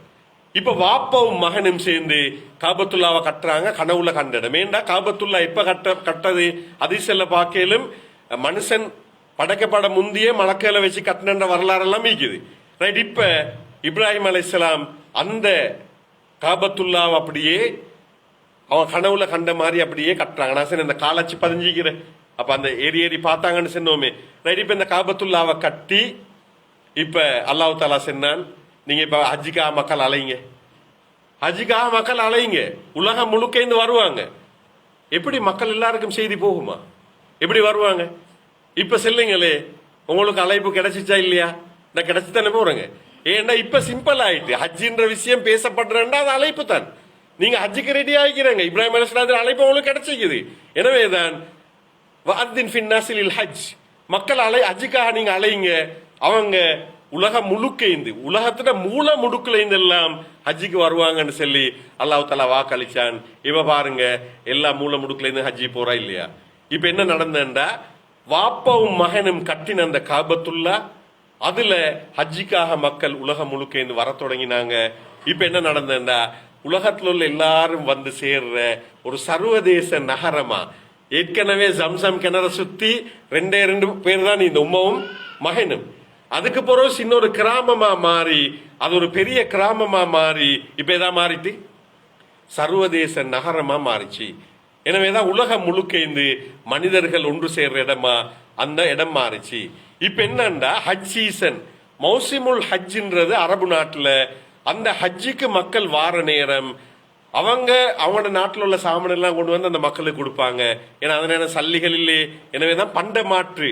எனவேதான் உலகத்தில் உள்ள எல்லா பொருட்களும் கிடைக்கிற ஒரு இடமா அந்த காலத்துல இருந்து இந்த காலம் வரைக்கும் இருக்கிற ஒரே ஒரு இடம் எது? அந்த மக்கா. காரணம் இந்த ஜம்சம் தண்ணி, இந்த காபத்துல்லா. எனவேதான் அல்லாஹ் தாலா இந்த குடும்பத்தை வச்சு சர்வதேச நகரத்தை உருவாக்கினான். சரியா? இப்ப சர்வதேச இபாதத், அதுதான் சர்வதேச இபாதத் எது? ஹஜ். எனவேதான் ஒரே இமாமு கீழே ஒரே இடத்துல ஒரே நேரத்தில் செய்யற ஒரு முக்கியமான இபாதத் தான் இந்த ஹஜ் என்ற இபாதத். எனவே சர்வதேச நீரூற்று ஜம்சம் தண்ணி, சர்வதேச நகரம் காபத்துல்லா இருக்கிற அந்த இடத்த வந்து சுத்தி வந்த அந்த நகரம், காபத்துல்லா வச்சு சர்வதேச இபாதத் அல்லாஹ் தாலா உருவாக்கி அந்த இபாதத்தை செய்யறதுக்கான மனிதர்களா எங்களை அல்லாஹ் தாலா அழைக்கிறான். எனவே அதுக்கு பதில் கொடுத்து தான் இப்ப நாங்க எல்லாரும் போறோம். அதுதானே? எனவே தான் இப்ப பாருங்க, இந்த பின்னணி தான் ஹஜ்ஜிக்கு போறவங்கள்ட்ட வர வேண்டிய முக்கியமான விஷயம். இப்ப பாருங்க, இதெல்லாம் வச்சு பார்த்தா நான் ஃபர்ஸ்ட்ல இருந்து பேசிட்டு வந்து அவ்வளவு அப்படி ஞாபகப்படுத்தி பாருங்களே, எவ்வளவு பெரிய ஏற்பாடு அல்லாஹ் தாலா உலகத்துல எவ்வளவு பெரிய ஏற்பாடை செஞ்சு மனுஷனை படைச்சு இப்படியான செட்டப் எல்லாம் கொண்டு வந்து உலகத்துக்கு நேர்வழி போகணும்ன்றதுக்காக சர்வதேச சமூகம் ஒன்றை கட்டி எழுப்பி அதுக்கு ஒரு நீரூட்டை உருவாக்கி இது ஒரு இபாதத்தா மாத்தி கடைசிக்கு சர்வதேச நபிய எங்க உருவாக்கின அல்லாஹ் தாலா? இப்ராஹிம் அலைஹிஸ்ஸலாத்தோட பரம்பரையிலானே வந்த ரசூல் சாஸ்திரம் அவங்க. எனவேதான் இப்ராஹிம் அலைஹிஸ்ஸலாம் இஸ்மாயில் அலைஹிஸ்ஸலாத்தோட பரம்பரையில வந்தவர்கள் தான் யாரு? ரசூல் சாஸ்திரம் அவங்க. எனவே ரசூல் ஸல்லல்லாஹு அவங்க மக்கால பிறந்த அந்த கட்டத்தை நீங்க அப்படி கற்பனை பண்ணி பாருங்க. ஆமுல் ஃபீல் இதுவும் காபத்துல்லாவோட சம்பந்தப்பட்ட வருஷம். என்ன வருஷம்? பிறந்த ஆண்டுக்கு என்ன சொல்றேன்? ஆமுல் ஃபீல். ஏன் ஆமுல் ஃபீல் அந்த பேர் வந்து இப்ப யோசி பாருங்க, சர்வதேச ரீதியாக எல்லாருக்கும் தெரிஞ்ச இடம் காபத்துல்லா. எனவே இந்த காபத்துல்லாவை உடைக்கிறதுக்கு யாரு வந்த? யானைப்படை, அப்ரஹாட யானைப்படை காபத்துல்லா உடைக்கிறதுக்கு வந்து. காபத்துல்லா மட்டும் யானை படையொண்டு வர தேவையில்ல, காபத்துல்லா மட்டும் உடைக்கிறண்டா. ஏன்னா 2 யானை வந்தா உடைச்சு போட்டுருந்துச்சு. யானை படையோட, அத மாதிரி குதிரை படையோட, காலாட் படையோட ஏன் அந்த அப்ரஹாட படை வந்தண்டா?